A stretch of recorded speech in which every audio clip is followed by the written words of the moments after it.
Olá pessoal, tudo bem com vocês? Tudo tranquilo, tudo na paz? Professor Rafael Oliveira, Física, segunda série, vamos para a aula 2, a parte de acústica, que é o nosso capítulo. E o ponto, vamos falar de reflexão de ondas, reflexão de ondas, tanto ondas unidimensionais e ondas bidimensionais, e a famosa equação da corda vibrante, onde nós vamos trabalhar contração e densidade linear da corda.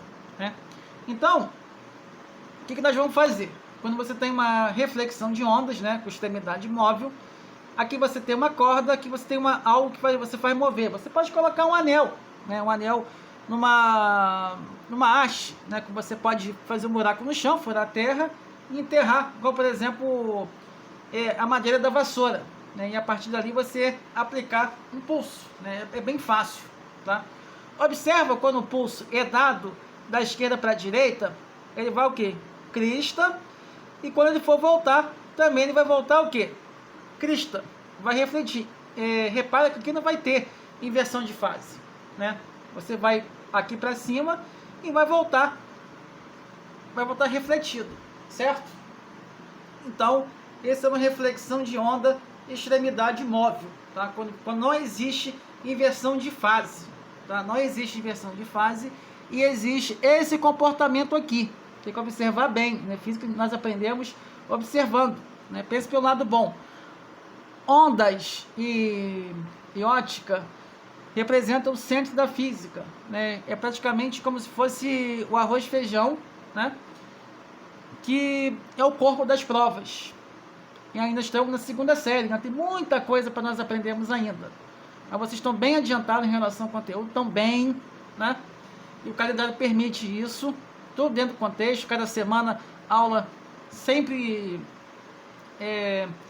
bem contadinha, bem desmontada, para que vocês possam entender, Sempre leve para o vocabulário fácil e ao mesmo tempo exercite o vocabulário científico, os mais difíceis que não são triviais, tá? Então, quando a reflexão da onda em extremidade móvel, como nesse caso aqui, vai existir esse comportamento. Vai existir um pulso incidente, ele vai subir crista e ele vai voltar, o pulso refletido também crista, tá? Não vai ter inversão de fase. Se fosse inversão de fase, ele voltaria aqui vale, tá? Então, quando tem extremidade fixa, você tem pulso incidente. Extremidade fixa é uma parede, tá? Quando você coloca tipo aquele anel preso e por dentro você coloca como o quê? A corda.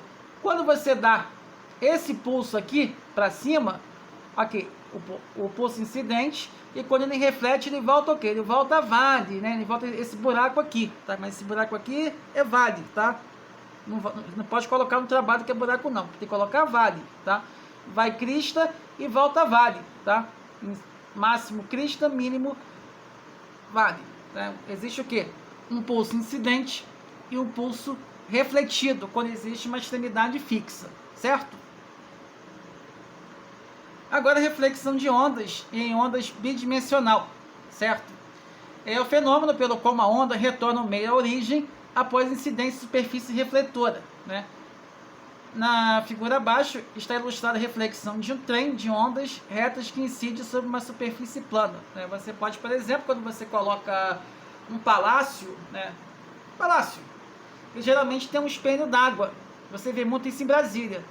Quando você vê aquela imagem bonita, quando está ensolarado, é justamente devido à reflexão da onda, correto? Assim como quando você está dentro de casa, você ouve tipo um padrão de som, um som assim mais fechado, mas quando você está no ambiente mais aberto, você vê um som, falando um tom mais informal, um som raiz, que contagia melhor, é devido à reflexão da onda. Quando vem o vento, por que as telhas voam? Porque vem o vento reflete, bate na parede, ela volta, inclusive agitando os caibros, das telhas, justamente fazendo que elas se levantem. Isso também é reflexão da onda. Mas fisicamente, para nós aqui, olha aqui, você tem o que? Cada azul aqui, a gente chama uma frente de onda. Esse raio aqui verde é o que? É um raio de onda, tá? Esse raio de onda, vai ter uma frente de onda, tá? Esses traços perpendiculares, tá? Sempre 90 graus vai ser sempre frente de onda. Ele vai incidir aqui na superfície, né? Que vai ter uma linha imaginária que vai ser a reta normal.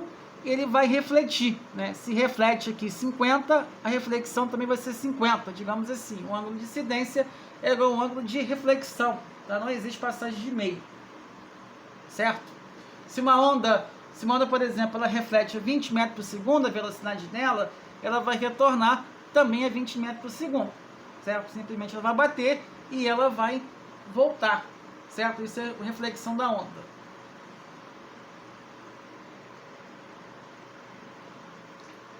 Então, esse aqui é o resuminho, né? Aqui você tem reflexão de onda com ondas de extremidade fixa numa corda. O pulso refletido invertido ao pulso incidente, como nós vimos atrás. Vai crista e volta ao que? Vale. E cordas com uma extremidade solta, o pulso refletido é igual ao pulso incidente, né? Você vai subindo, tá? Você qual esse anelzinho aqui, quando você vai puxando, ele vai o que? Subindo. Pode colocar o anel de vocês, normal aí. Aí você vai amarrar numa cordinha e vai subir à medida que você dá o pulso. Por isso que não vai ter reflexão. Quando está aqui e está preso, aí não.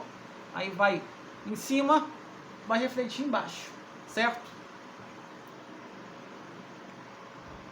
Só que nós vimos. E vimos agora aqui, então, ondas em cordas vibrantes, né? Nesse caso, a equação da corda vibrante, né? Aqui diz que a velocidade de uma onda de uma corda é dada pela fórmula de Taylor, naquela relação lambda vezes F está valendo, tá? Como nós vimos na semana passada. E quando existe uma corda esticada, vai ser o que? Velocidade, que vai ser a tração sobre a densidade linear, certo? A densidade linear é massa sobre o comprimento da corda, né? Que F é igual a força de tração na corda em newtons. A densidade linear da corda em quilograma por metro. Tá? Se tiver dado grama, por exemplo, por centímetro, deixa. Ou grama por metro, também deixa. Mas a unidade padrão é o quilograma por metro. Se der uma massa em gramas, somente a massa, aí não. Aí eu tenho que fazer as transformações como tem que ser feita, certo?